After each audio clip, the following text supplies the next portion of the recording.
அண்மை செய்தி. எல்லை தாண்டி மீன்பிடித்ததாக கூறி ராமேஸ்வரத்தைச் சேர்ந்த 8 மீனவர்கள் தற்பொழுது இலங்கை கடற்படையினரால் கைது செய்யப்பட்டிருப்பதாக தகவல் வெளியாகியிருக்கிறது. அண்மை செய்தியாக பார்த்துக் கொண்டிருக்கிறோம்.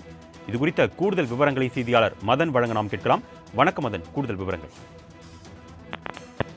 வணக்கம் வர்ணேஷ். அதாவது எல்லை தாண்டி மீன்பிடித்ததாக ராமேஸ்வரம் பகுதியை சேர்ந்த ஒரு படகு மற்றும் 8 மீனவர்களை இலங்கை தலைமன்னார் கடற்பகுதியில் வைத்து இலங்கை கடற்படை கைது செய்து விசாரணை மேற்கொண்டு வருவதாக முதற்கட்ட தகவல் கிடைத்துள்ளது.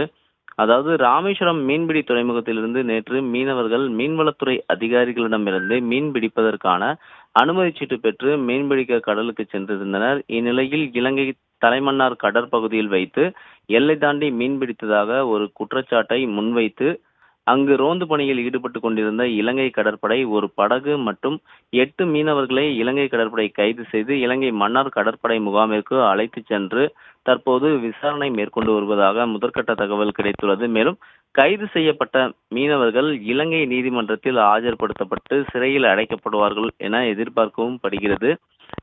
தற்போது இலங்கை கடற்படையால் கைது செய்யப்பட்ட ராமேஸ்வரம் மீனவர்கள் குறித்து ராமேஸ்வரம் பகுதியில் இருக்கக்கூடிய மீனவர்களுக்கு தெரியும் பட்சத்தில் தற்போது மீனவர்கள் மத்தியில் ஒரு சோகமான சூழ்நிலை நிலவுகிறது.